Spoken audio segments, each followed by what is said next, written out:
Okay. Tama rin po ba na dito sa video po na ito, again in reference to paragraph 114 of sa Balya complaint, sinabi po ng pangalawang Pangulo ang sumusunod. Una, gusto ko tanggalin yung ulo niya. Pangalawa, I imagine myself cutting his head. Pangatlo, so noon na-realize ko na toxic na, di ba? Ganyan na yung imagination mo, sinasakal mo na yung tao. Then I said, this is over. Ikaapat, hindi marunong maging presidente ang nakaupo. Kasalanan ko ba iyon? Ikalima, hindi ko alam.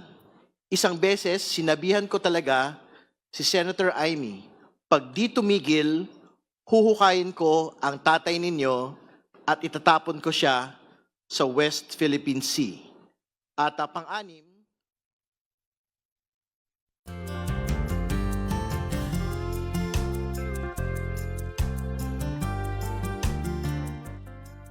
Now it is the middle of the week, and as always, we have a lot in store for you, so do stick around in the next hour. Ako po si Denise Tan. Ako naman po si Lord De Vera. Mga kapatid, magandang hapon. Sit tight, today is a special edition of Afternoon Delight.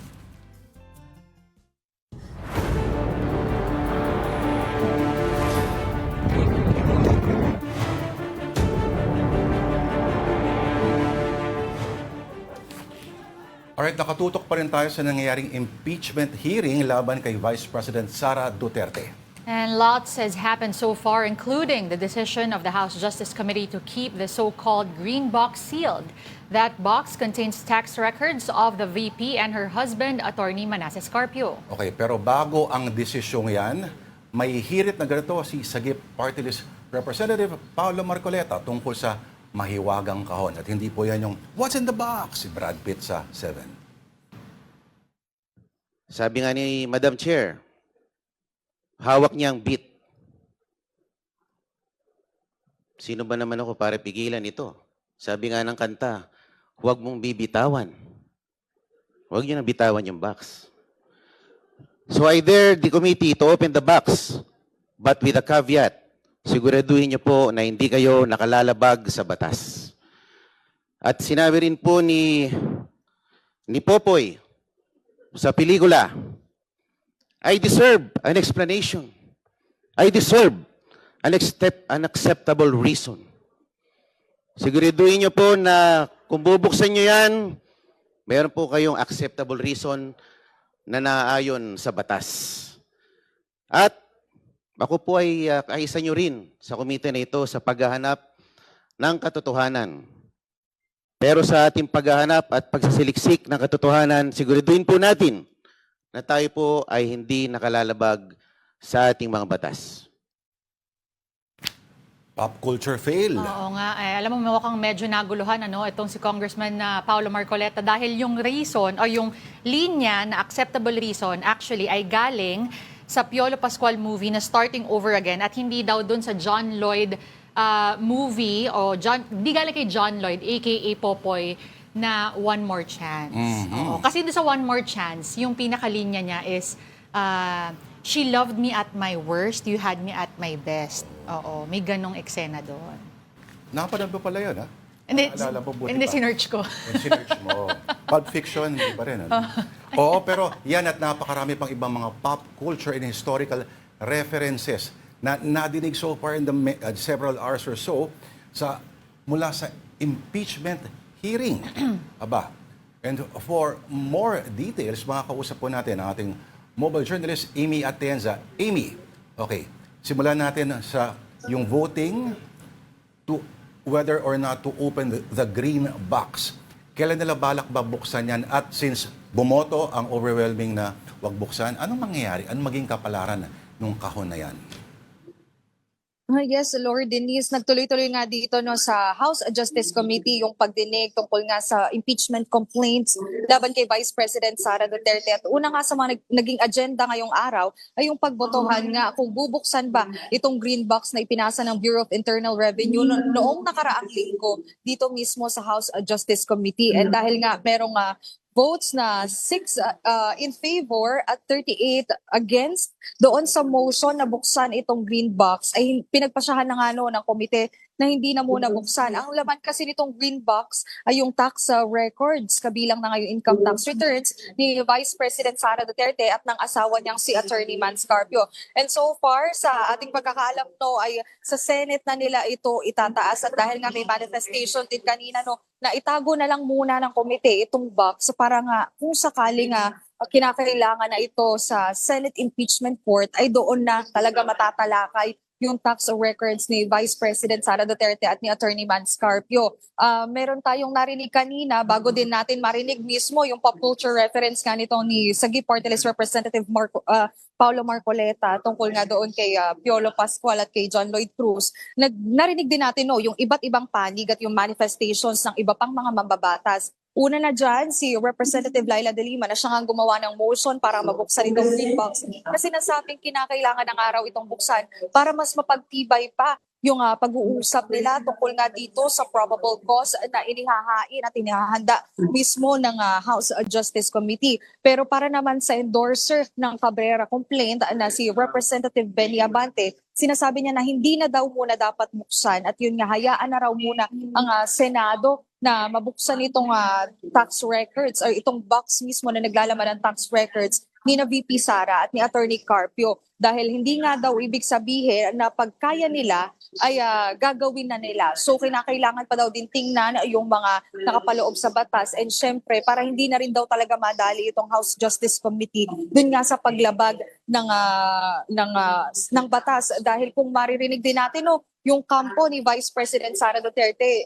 paulit-ulit nilang ginigiit dito na unconstitutional nga daw itong pagsasagawa ng pagdinig ng House Justice Committee tungkol nga sa kanyang mga impeachments at hindi nga daw proper forum din ito dahil sinasabi ng kampo ni VP Sara, doon sila sa Senado magpapakita kung sakaling magtuloy-tuloy ito at mapagbotohan dito sa Kamara na ipasa nga sa Senate Impeachment Court itong dalawang natirang reklamo laban sa BISE. Wala bang tibay yung desisyon ng BIR, yung utosan ng BIR recently na go ahead at pwedeng examinin yung mga ITR, income tax returns, itong mag-asawang Carpio, Duterte Carpio?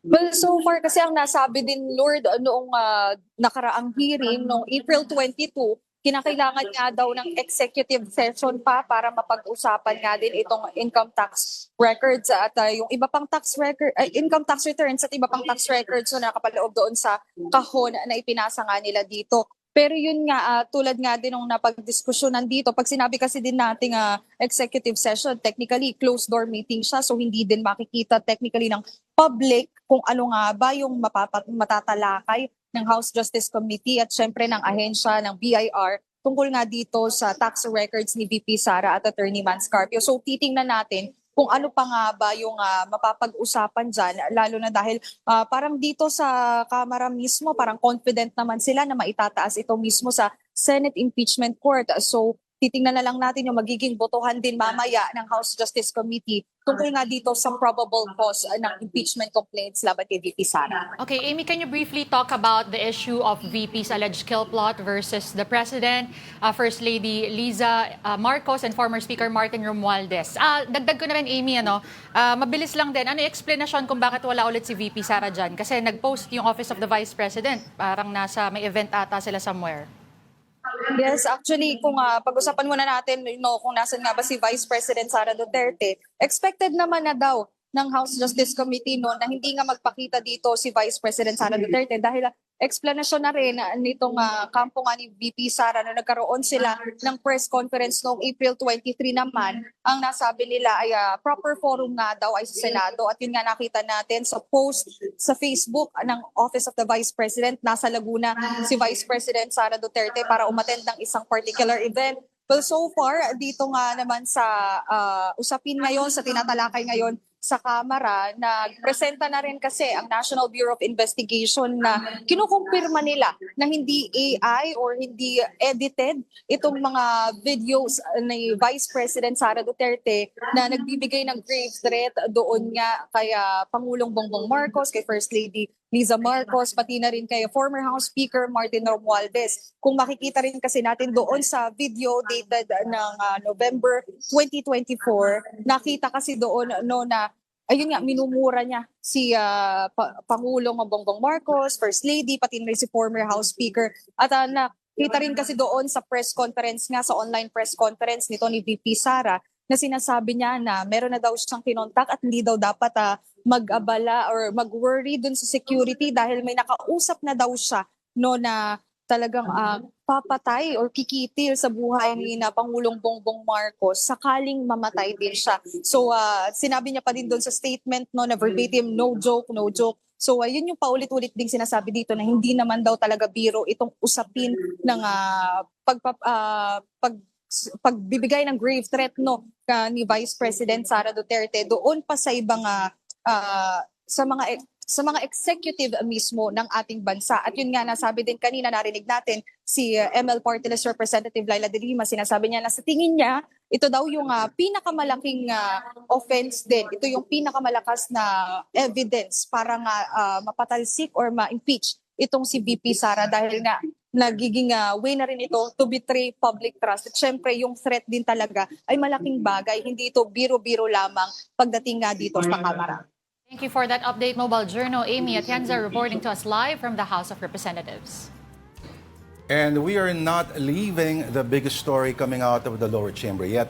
Let's again listen in to the proceedings still underway. Simply a threat that is defined under the revised penal code. But this is an impeachable offense which violates the Constitution. Thus, it is betrayal of public trust.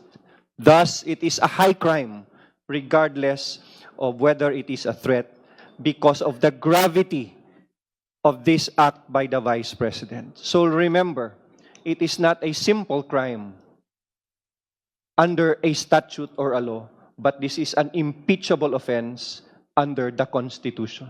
Thank you, Madam Chair. Madam Chair, Thank you. Honorable Laila De Lima. I'm constrained to add also to what was stated by the Honorable Defensor on that matter.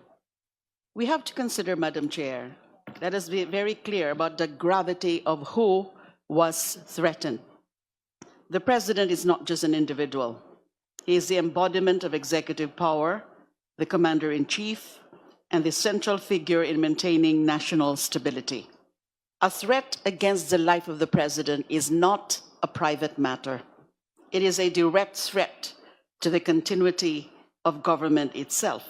Kapag ang Pangulo ang binabantaan ay ang pamahalaan na kanyang pinamumunuan.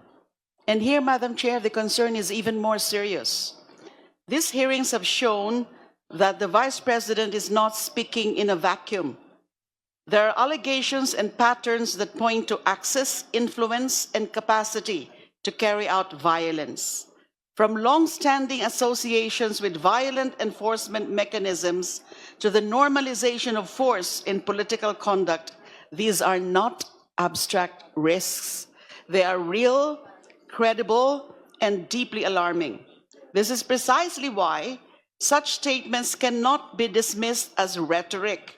They must be treated as dangerous and actionable threats. They constitute inciting to sedition.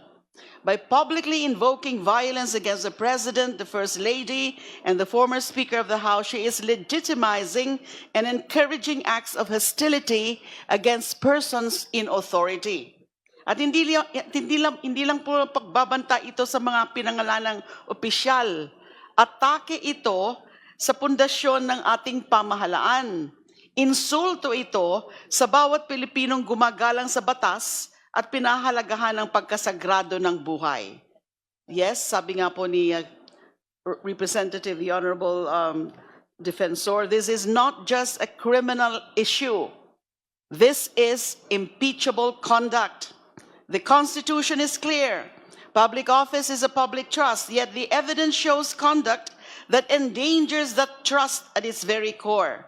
At kung papaglapasin lang ho natin malinaw ang mensahe, pwedeng bantahan ang Pangulo at walang pananagutan. This is not just about one official. Madam Chair, the evidence before us is serious, substantial, and alarming.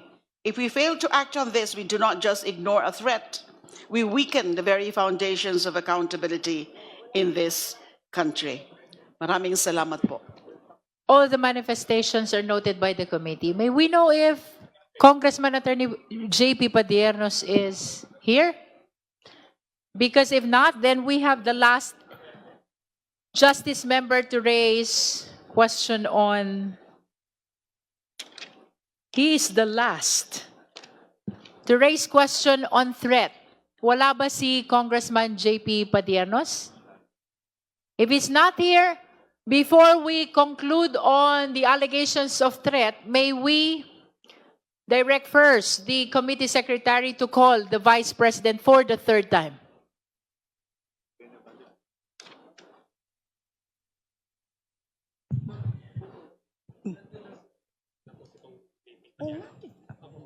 May the committee know if the respondent, Vice President Sara C. Duterte, is present in today's hearing?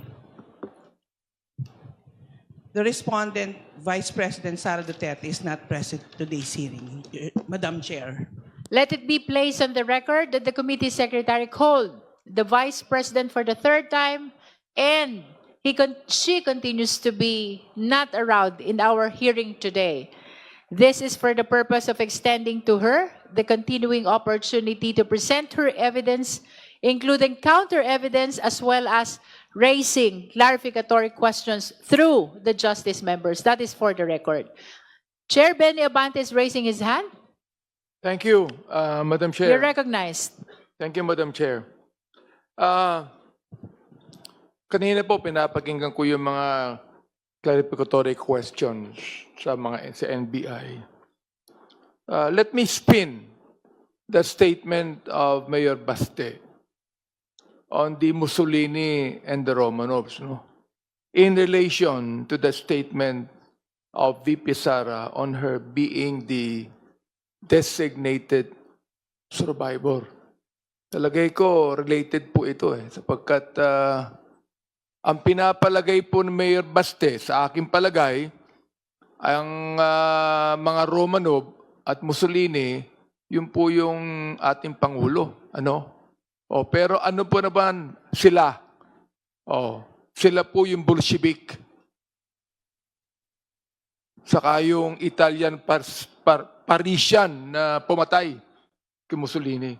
Yun lang po ang ibig sabihin yan Now, Madam Chair, the NBI should also look into this, sapagkat narinig ko in the past, nung aming pinag-uusapan sa Quadcom ito, na merong 2,000 loyalists ang mga Duterte. I do not know if the NBI has heard that recently, sapagkat pinangkit po ng NBI ng kanilang security umaabot na 500 Pero I heard during the Quadcom hearing na meron 2,000 na loyalists. Hindi necessarily security na loyalists na member ng mga Marines at member ng PNP ang mga Dutertes. Yung po ba'y narinig na ng ating NBI? Madam Chair, yeah, that's why earlier I'm preparing about the hearing on the Quadcom dahil doon nga po namin napika po yan. Okay, so I hope that the NBI would also look into this, Madam Chair, well, nais ko muna balikan ang mga sinabi ni Ginoong Madriaga noong April 14, 2026 sa harapan ng committee na ito, So, may I request the committee secretary to please flash page 9 of the supplemental affidavit ni Ginoong Madriaga?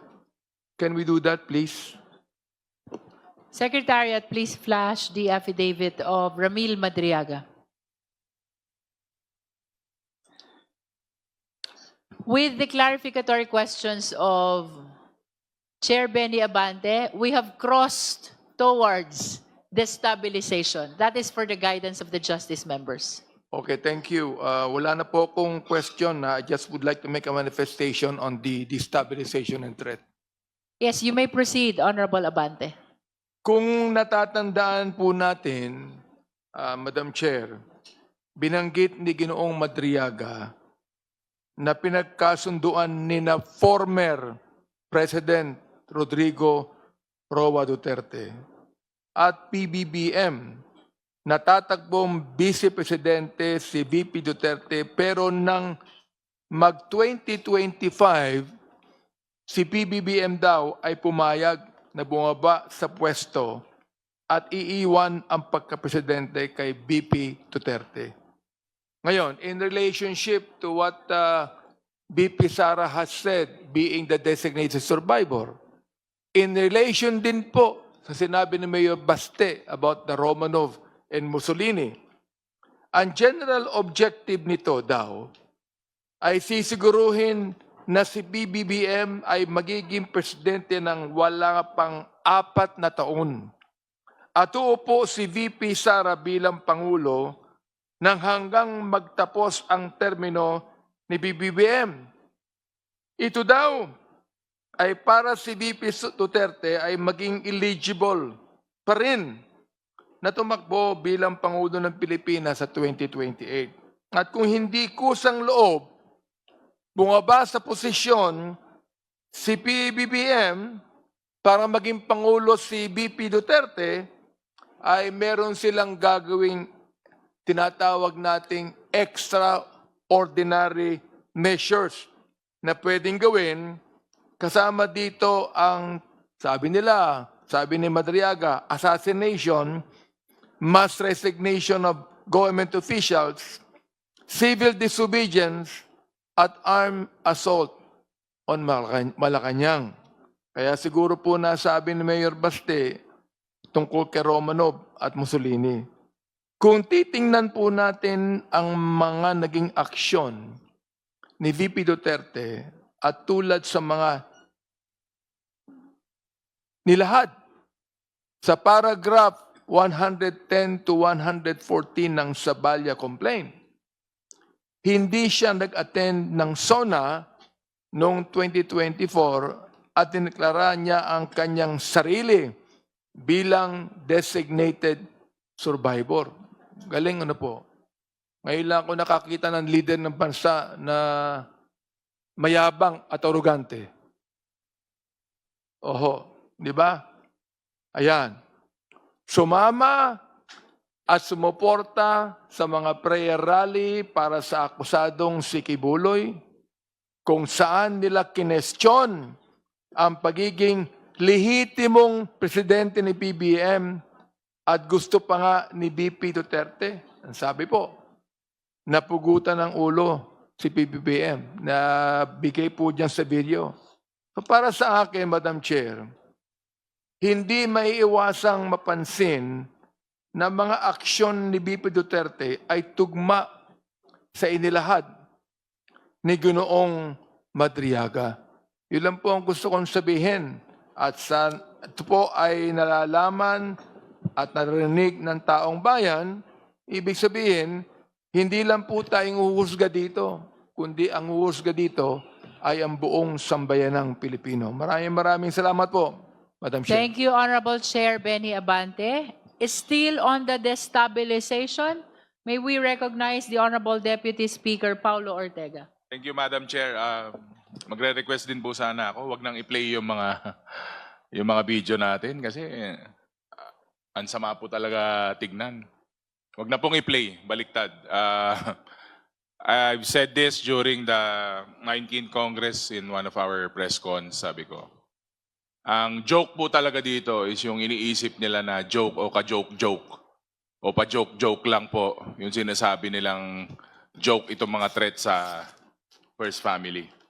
I believe this is a serious threat at siguradong-sigurado po ako na active threat ito sa buhay po ng Pangulo, ng First Lady at sa former Speaker. Hanggang ngayon, naniniwala po ako na ito ay active threat sa ating Pangulo. Kaya maganda rin po na nandito ang mga kasama po natin sa NBI at mga kasama po natin na kongresista. Sana po mabigyan po ng kaukulang atensyon to. And again, that was the House Committee on Justice on the clarificatory hearing on Vice President Sara Duterte's impeachment.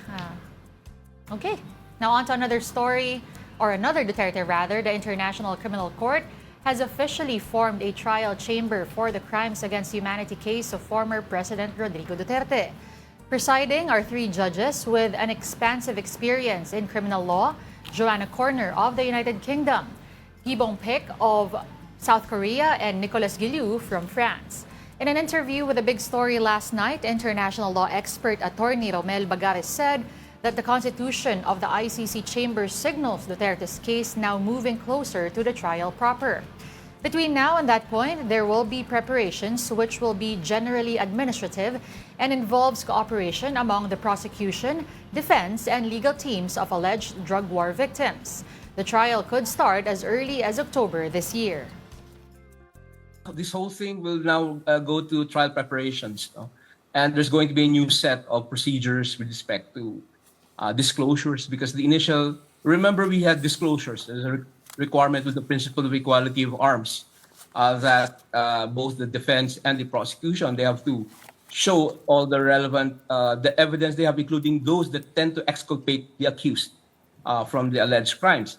So there's going to be a new set of that, because now this is going to be a full-blown trial. Before, you only had a preview of the evidence that the prosecution intended to use for purposes of confirmation charges. So there's that new round again of procedures, and we can maybe even expect the defense to object to any of the judges and say this judge is biased or something like that. No, and then you can have further delays with respect to that. But this is really the next few months will be spent on preparation for the trial. And it is time to take our first break. More on the Duterte impeachment proceedings in Congress and other stories of the day when we return. Magbabalik pa rin po ang Afternoon Delight. Please stay tuned. This is AP News Minute. King Charles III acknowledged times of great uncertainty as he addressed the U.S. Congress and marked the 250th anniversary of American independence from Britain. Charles' speech comes amid tensions between President Trump and British Prime Minister Keir Starmer over the war in Iran. Former FBI Director James Comey was indicted again, this time over a social media photo of seashells officials say created a threat against President Trump. Comey says the arrangement of shells reading 8647 was a political message, but not a call to violence against the president. A special U.S. Forces soldier pleaded not guilty to charges he used classified information about former Venezuelan leader Nicolas Maduro's capture to win more than $400,000. Canon Ken Van Dyke is accused of using the information on the prediction market Polymarket. And robotic dogs with hyper-realistic silicone heads, modeled after some of the world's most powerful, are roaming around Berlin's new National Gallery.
And we are back. This is still After the Delight on One News. Ako po si Lord de Vera. At ako naman po si Denise Tan. Magandang hapon pong muli.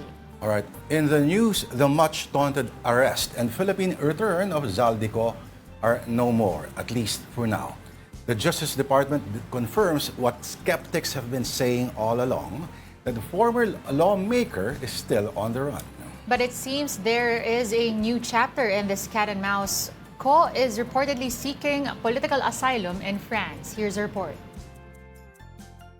The latest word on fugitive Zaldico. He is now trying to seek political asylum in France. This is according to Palace Press Officer Claire Castro, who revealed the information in a briefing on Wednesday, hours after the Justice Department announced that the former lawmaker is no longer under custody in the Czech Republic. The DFA has received highly reliable information that Zaldico has a pending petition for political asylum in France. He has been requested to be transferred to and is now under the jurisdiction of French authorities. Ko is said to be invoking political persecution as basis for his asylum application. Pero alam natin na bago pa man nangyari ang lahat, siya ay hinahabol na at pinababalik dito para sagutin ang mga alegasyon. Wala pong masasabing political persecution dito. Maliwanag po yan. Again, this update follows Acting Justice Secretary Frederick Vida ending the Prague chapter of the hunt for the former chairman of the powerful House Appropriations Committee. I have to share difficult news, mga kababayan. Czech authorities have informed us that Mr. Zaldico is no longer in their custody. What's worse, Vida seemed to have been stonewalled by Czech authorities on the details of Ko's detention and subsequent release. We asked for that reason. They reiterated that he is no longer within the territory of the Czech Republic. We also asked that when they did release, they said they can no longer furnish additional information. They're taking a position. I hope you understand, and we should respect that.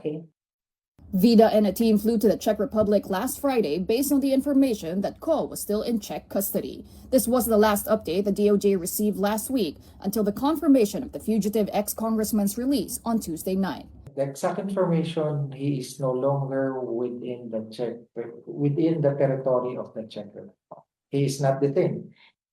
Vida, however, did get information that Ko was carrying an expired passport, which lapsed on September 11, 2022, when he was accosted by Czech authorities.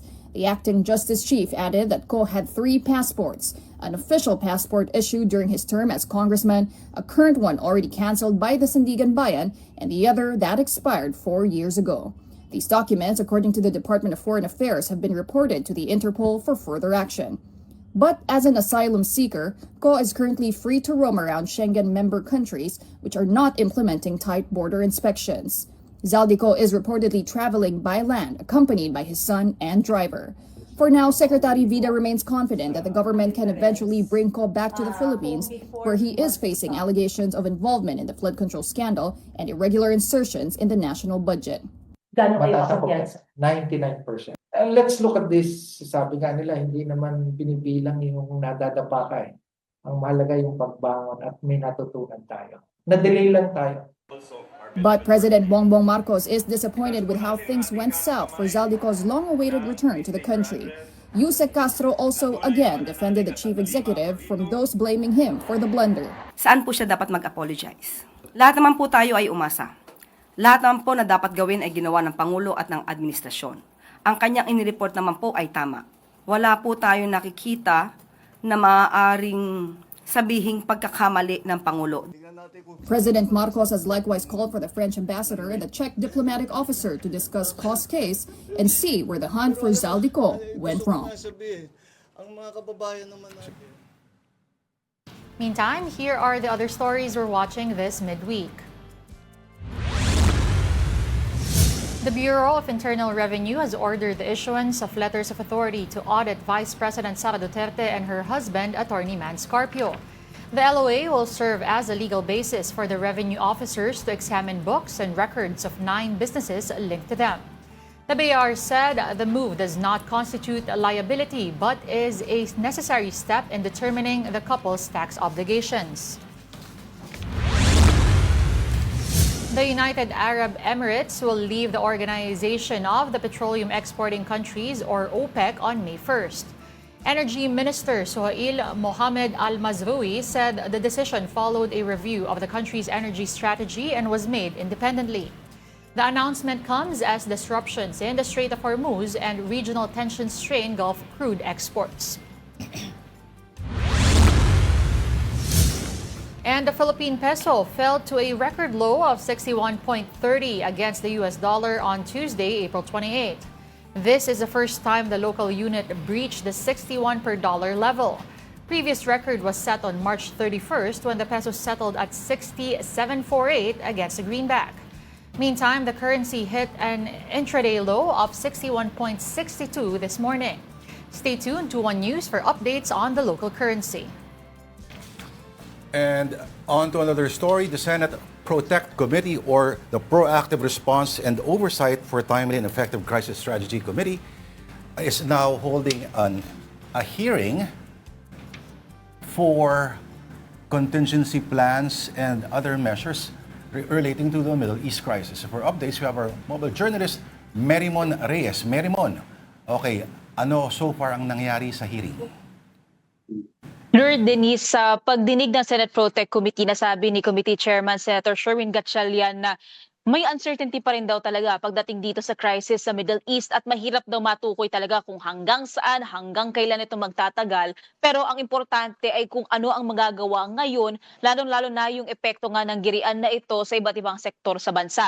Nabuksan kanina yung sinasabing hindi lang presyo ng langis, ng krudo, ng diesel, mga produktong petrolyo ang tumataas bunsod nga nitong krisis sa Middle East. Kasama na rin daw dyan ang pagtaas ng presyo ng coal na ang denominator din ay dollar. So ibig sabihin, kapag since bumababa din ngayon ang value ng peso to dollar kung ikukumpara, ang denominating value naman ng binibiling coal para sa pag-generate ng electricity ay nagmamahal din. Kaya yung sinasabing pagtaas ngayon, do naiintindihan at alam ng mga senador na ito ngay nire-raise nila na mayroong bill shocks, especially sa mga middle income households pagdating sa pagsisingil ngayon ng presyo ng singilin sa kuryente, hindi raw ito dahil sa kung anuman na bigla ang pagtaas, kundi dahil doon sa government mandated na subsidies at dahil din ito doon sa generation charges. And kung i-compare nga kasi ang presyo ng coal noong hindi pa pre-war level, ito ay $115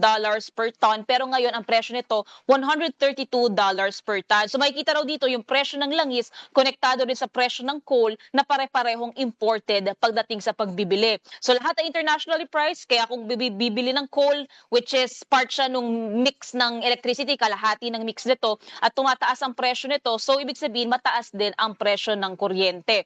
And na-anticipate naman daw nila ito, kaya sinasabi nila sa Department of Energy tsaka sa Energy Regulatory Commission kung maaaring gawing unti-unti, staggered yung pagtaas ng singil sa presyo para makatulong sa lahat ng mga kumukonsumo nito. Ito rin sinasabi ni na Senator Bam Aquino at Senator Risa Hontiveros na tignan again yung implementation ng paniningil ng charges ng mga electric companies, at mas maganda raw na imbes na ang papasan nitong subsidies ay yung mga kumukonsumo ng kuryente, especially ang nire-raise ni Senator Bam ay yung mga middle income households, maganda raw kunin yung bayad na to sa pondo ng bansa o sa national budget. Kaya nag-file din ng isang resolution, ito si Senator Aquino, Senate Resolution number 375, para imbestigahan kung paano raw yung electricity subsidies at discounts ay pinupondohan. Samantala, nag-respond din naman ang pagpapaliwanag din ng Meralco kanina na pinakamalaking rason daw o pinakamalaking factor sa pagtaas ng generation charges ay yung forex exchange,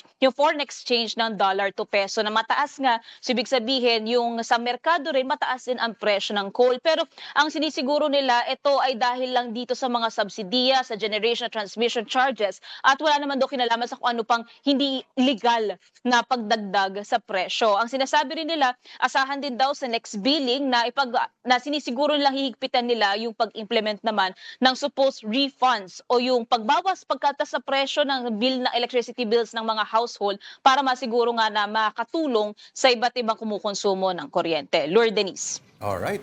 Maraming salamat sa iyong ulat. Ang ating mojo sa Senado, Merimon Reyes.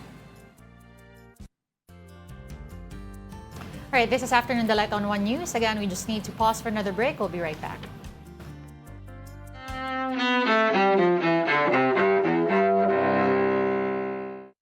April 29th, 1992.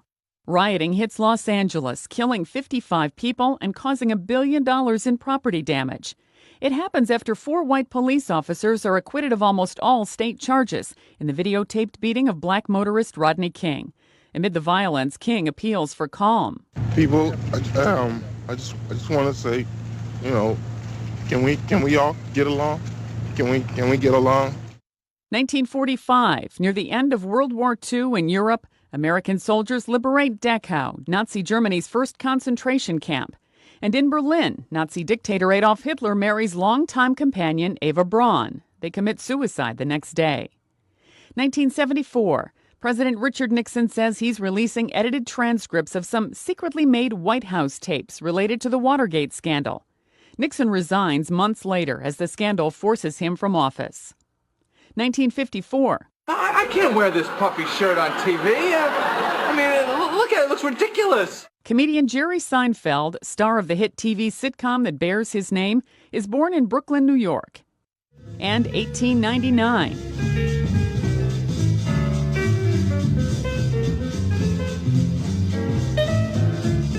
Duke Ellington, jazz composer, bandleader, and pianist, is born in Washington, D.C. Today in history, April 29th. Sandy Kozel, The Associated Press.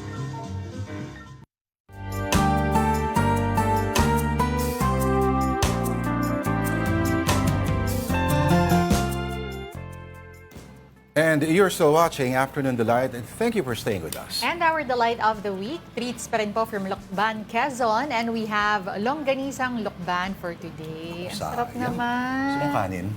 Yung kanin mo, double rice ako. Sayang, kalalunch ko lang, pero ipapabalot ko to.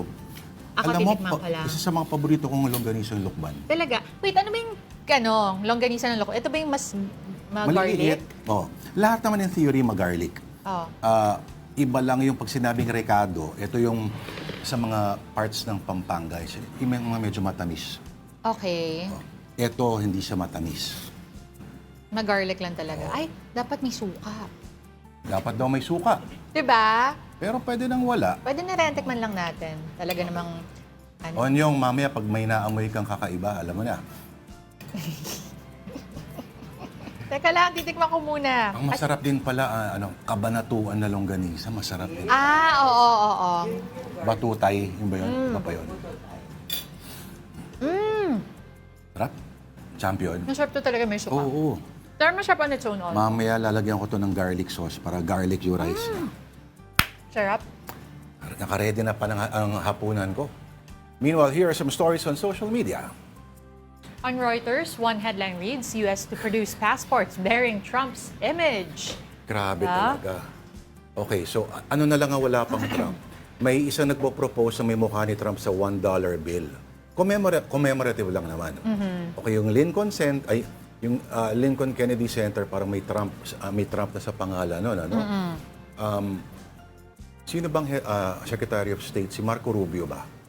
Di ba? Para sa mga pero Ano? napanood mo kanina? Ano? Yung seremonyas ni King Charles. Prince pa rin talaga. Sa White House. Okay, medyo formal pa si Trump nung una, pero sinabi niya, ang nanay daw ni Trump ay may sobrang lakas ng crush, tindi ng crush. Okay. May Prince Charles. Nung then Prince Charles. Ganun. Okay. Tapos nagtawanan lahat. That's the Trump charisma for you. Tapos yung in-address naman ni King Charles yung Congress later on, nagbiro si King Charles at may quote pa from Oscar Wilde. Aba? Oo, parang we have the England and America have many things in common except language. Ganda. In fairness, ibang dami naman din talaga. Kung literal niyang ibig sabihin niya. Pero ganyan si Trump kasi gusto niya yung maraming tatak niya. Hindi naman siguro egotismo tawag doon, ano? Ano? Gusto niya lang may mukha niya. Ganon. Gusto niya maraming ginto. Gusto niya Trump Plaza. Of course, ano pa ba? Grabe, no? Hindi ko ma-imagine. Ang Si sabi may daw gumawa na ba before? na Na presidente? For passport, hindi pa nabubuhay. Hindi pa nabubuhay. Tapos wala, kasi ganun ang rule ha. Habang buhay pa, hindi pwede ilagay yung ano mo. At inadapt natin yan. Although si Gloria Arroyo doon, may commemorative na 200 peso bill, may pirma niya. Pero wrong spelling, Arovo. Pero ito, ang point ko dito ay, may briefing tuwing, di ba sa mga, makita mo yung mga ibang presidente, makakapal yun. Yung talagang classified files at ganun naka-print out. Ito pala, naka-summarize lahat. Kung di, video na ngayon, pero dati raw naka-summarize. At para basahin daw ni Trump, may malaking naka-all caps sa Trump at naka-highlight daw para basahin niya yung part na yun. Yun ang style sa kanya. Alam niya dahil tungkol sa kanya yun. Di ba, presidente ka na ng free world eh. Ano pang kailangan? Ayun. Okay, sige. On to our next story. This one on the Philippine Star via Life. There is a rental place near Intramuros in Manila that lets you experience the historic site in traditional Filipino attire. Sige nga. Saan yan? Nakakatuwa near daw to. So, kung gusto mo yung, alam mo naman mga kabataan ngayon, uso rin yung mga photoshoot. Nandiyan sa daw to? Fort Santiago in Traje de Intramuros. Oo. A rental store by Archie de Maala. Okay. Hindi niya kailangan pumunta sa Camp Suki. Pero tama yan, para ramdam ninyo yung panahon noon. Kahit pa paano sabihin mo, kahit sa paraan ng pananamit, entry point pa rin to sa interest ng mga bata sa kasaysayan. Yes. Ito may naka-introductory package daw. So, 799 for the ladies. For the guys naman, it's 499. Meron kaya sila dyan costume ng praile? Yung gusto mo, praile? Parang feeling ko bagay sa akin yan. Uy, pero parang gusto ko itong gawin. Sige, ako yung praile. Parang nakakatawa. Ikaw yung dalagang Pilipino. Ganon? Oh yeah. Sabi mo, oh yeah, India. Pero sobrang sulit na to kasi, I mean, if you go somewhere else nga and you actually, di ba yung iba, pag pupunta ng Thailand, nag-rent din sila. So why not do it? Oo, mas mahal pa dun. So why not do it here? Tapos ako, ayun nga lang, sayang, huli yung naalala ko, parang pinalitan na wala nang costume yung mga security sa Intramuros. Balik na sa dati. Dati parang di ba parang naka-uniform pa din sila? I think not anymore niyata. Check mo nga. Sige, next time na punta ko doon. Tapos kumuha ka doon sa katedral, may magbabantay talaga sa akin. Meron daw mga nasa loob na civil. Meron daw. Nasa loob. Oo. Pero maganda yon. Kunyari, dadating ako doon sa simbahan, pinipigilan nila ako kunyari pumasok. Kasi tututol ako. Praile ka? Nakasakay ako sa puting kabayo. Yan. Okay. Sige. Next time natin pag-usapan niya. Pag-usapan muna natin. Let's get you up to speed on the latest in sports. Okay, Denver Castillo captured a silver medal in sailing at the Sanya 2026 Asian Beach Games. Castillo delivered a strong 13-heat campaign, tying Thailand's Wachirawit Tonup on 39 points. However, he settled for silver after finishing second in the final race. Nagsisink in na ba na silver medalist ka na sa Asian Beach Games? Parang hindi naman po Parang sanay na, gano'n. Gano'n ang pakiramdam. Well, ang nangyari kasi may hangin. Kaya nakapagod talaga. Kailangan mong pwersahin yung pagtakbo ng gamit mo. Kaya sadyang mas nakakapagod na nangyari.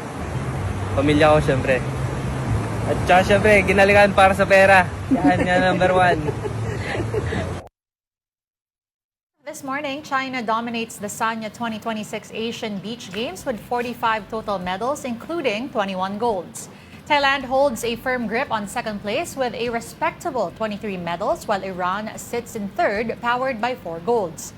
The Philippines managed to secure 8 medals overall, split almost evenly among 3 golds, 3 silvers, and 2 bronzes. The games officially end tomorrow evening, April 30.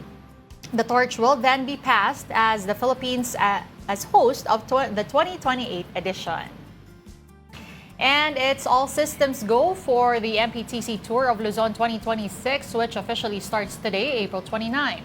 The 14-stage cycling event, dubbed a Heritage in Motion, will bring together top local riders and international teams for a grueling race across northern Luzon. Competitors will start in Calatagan, Batangas, and end in Baguio City.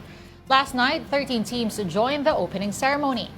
The pack includes 91 riders total. The event was graced by PSC Chairperson Patrick Pato Gregorio, MPTC Tour of Luzon Chief Ari Perez, and MediaQuest CEO Ricky Vargas.